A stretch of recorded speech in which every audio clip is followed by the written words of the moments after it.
Hello, welcome to the sideboard here at the StarCityGames.com Standard Open in Atlanta. I'm Nick Miller alongside Jeff Hoogland. How you doing, sir? I'm doing well, Nick. It's a Standard Open, which means you're in the sideboard.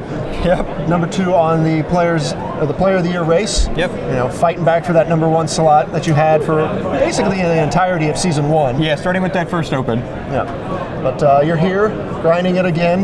You've got your Players' Championship qualification already in the bag. Yep. But now you're just coming after a Player of the Year race. Yep. It feels good to have the PC slot locked early. Yeah. Get the pressure off, Yep. then you can start playing. And you're playing a deck that I think a lot of people would expect to see you sleeve up. A 3-color deck. Yep. A grindy, mid-rangey control deck. Yeah, and one of the things that, in addition to being grindy, it can close, which is one of the things that I really like to do with these more mid-range and control style decks. Like the dirt will do nothing plan isn't really good in a field full of humans. Yeah. So you're an Abzan Seasons Past deck.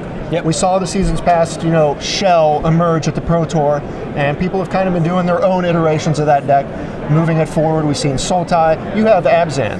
Yep. Why do you want white in this shell?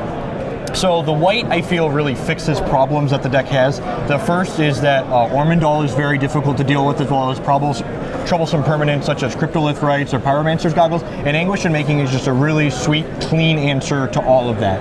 Mm-hmm. Sorin is also a way to buffer your life total, and it's mostly just an upgrade from Ob Nixilis. What we really want to talk about when you splash white, though, is the Dragon Lord. Dragon Lord Jamoka has been one of the most fantastic Dark Petition targets in this deck. It started in the sideboard, and then during all of my testing, I was like, I'm bringing it in against Collected Company, I'm bringing it in against the blue-red decks, I'm bringing it in against the decks with Secure the Waste. Like, it's just an MVP. Reality Smashers, almost nothing can attack through it outside of like Dragon Lord Atarka. It wins you races by gaining you life. And the biggest thing it does, I mentioned the Collected Company decks, is making those decks play on their turn makes your Languishes unbeatable. The fact that they can't gas up immediately after you clear the board means they're never going to beat you. Right, and that was a problem with the green-black decks at the start, was that they had problems with the Collected Company deck. Now you kind of have some answers to that.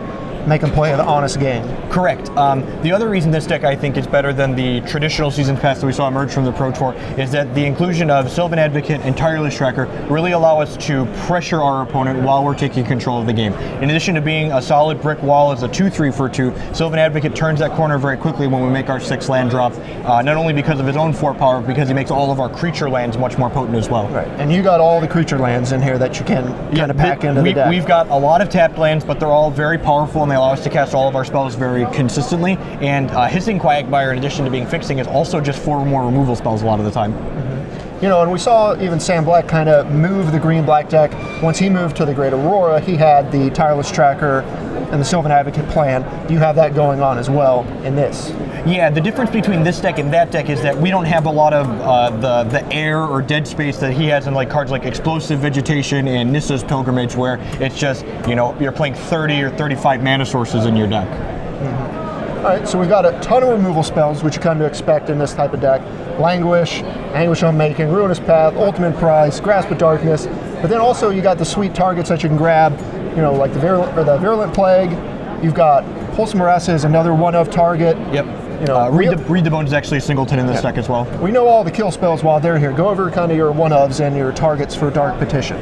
Okay, so Pulse of Marassa was another one of the big upgrades I feel like we had for this deck over the PT list. They were playing Nissa's Renewal as their life gain spell, and what Pulse of Marassa allows you to do is it allows you to gain life with Dark Petition on turn 6, which is like a really important point. Like, if you survive to that point, usually they can steal the game by playing their Reckless Bushwhacker now and hasting a bunch of creatures. That extra 6 life really puts you over the top.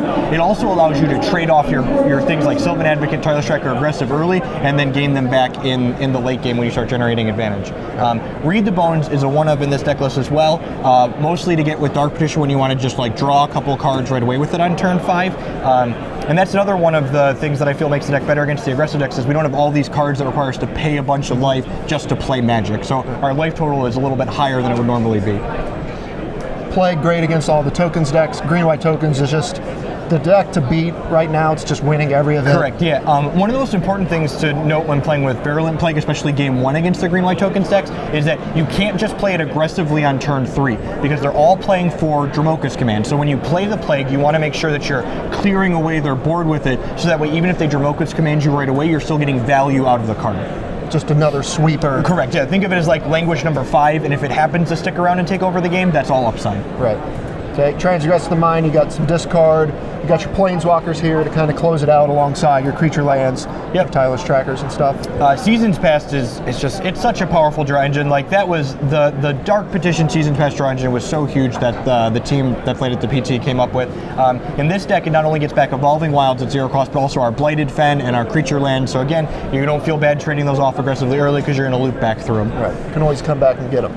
All right, so you got 1 Seasons Pass in the main with 2 Dark Petition in the main, correct? Yep. And then you can move into the sideboard to get your 2nd Seasons Pass, basically so when 1 gets removed, you have a backup. Correct, yeah. The most important thing with the 2nd Seasons Pass is in the Transgress the Mind mirrors. If they happen to exile your 1 Seasons Pass, we can't get it back with something like Den Protector out of the sideboard or something like that, so we need an actual 2nd copy of Seasons Pass to make sure we always have access to it in those grindy matchups. Right. Speaking of Den Protector, here in the sideboard, combos also with Pulse of Marasa in a pretty comical fashion. Yeah, if you just like, it's 8 mana, block a guy, gain 6 life, do it as much as you need to. It rebuys all of your threats. This deck never runs out of threats between Seasons Past and Den Protector.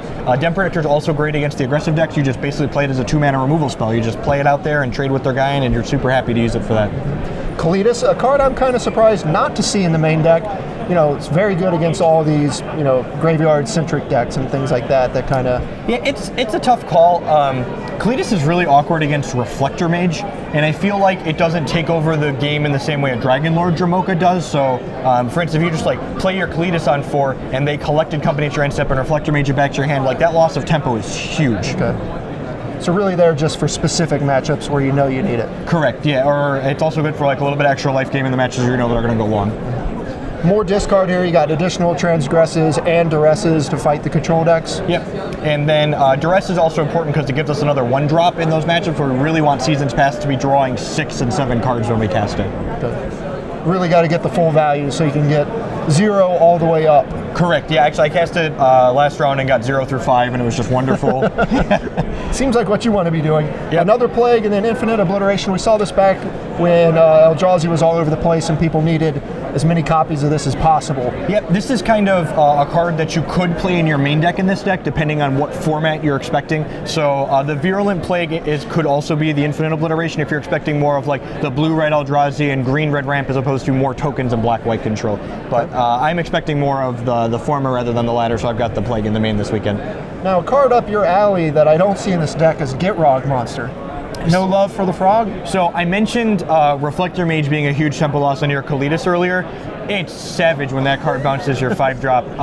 Dragonlord Dromoka again gets the pass because of the fact that they can't Reflector Mage it the turn you play it because they can't play something on your turn after it's resolved. Okay. So not to mention it races in a way that Gitrog just doesn't allow you to. Tireless Tracker already lets us get value out of our land, so it kind of overlaps with the slot that Gitrog would fill. All right, I'll let it go. Dragonlord Dromoka is good enough that I'll accept no Gitrog here. Okay. All right, so the deck's been doing pretty well for you. I assume you've tested quite a bit. You like where this is positioned? Yeah, I think this deck is really well positioned against the white aggressive decks, the black-white control, and the Cryptolith rights decks. The Ramp matchup and the Eldrazi-based decks are a little bit more difficult for you to beat.